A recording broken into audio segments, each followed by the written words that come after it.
As part of the federal government's $2 billion Green and Inclusive Community Buildings funding, Milton's Crawford Lake will receive $2.4 million towards updating their visitor center.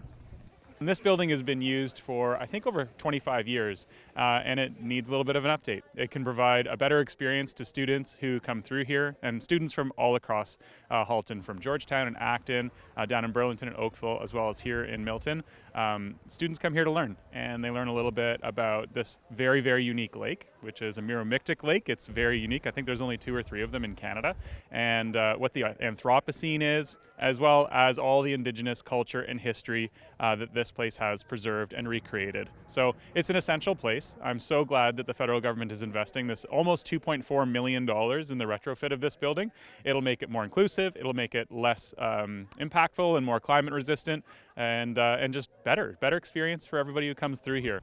School tours were taking place throughout the announcement, bringing back fond memories for MP Anita Anand.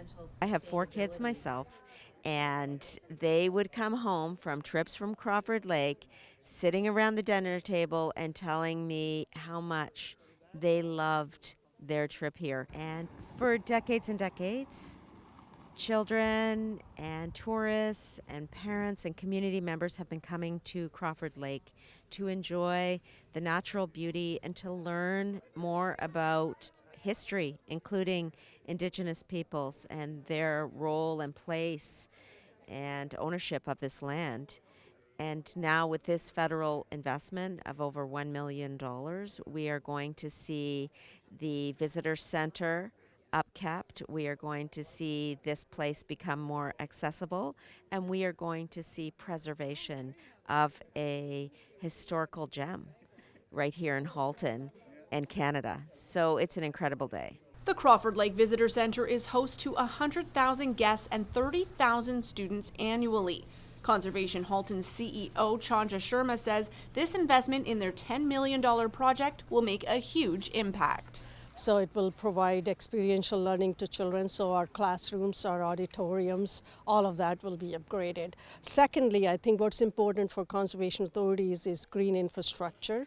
So this building will be state-of-the-art facility with green infrastructure features and energy efficiencies. And the third and the most important point is accessibility. So currently we don't have those features, and we want to make sure that our natural spaces, our conservation areas are accessible to all, and this money helps us achieve that. Conservation Halton is a registered charity. To learn more or donate, visit conservationhalton.ca/foundation. For Halton News, I'm Jessica Kaitting.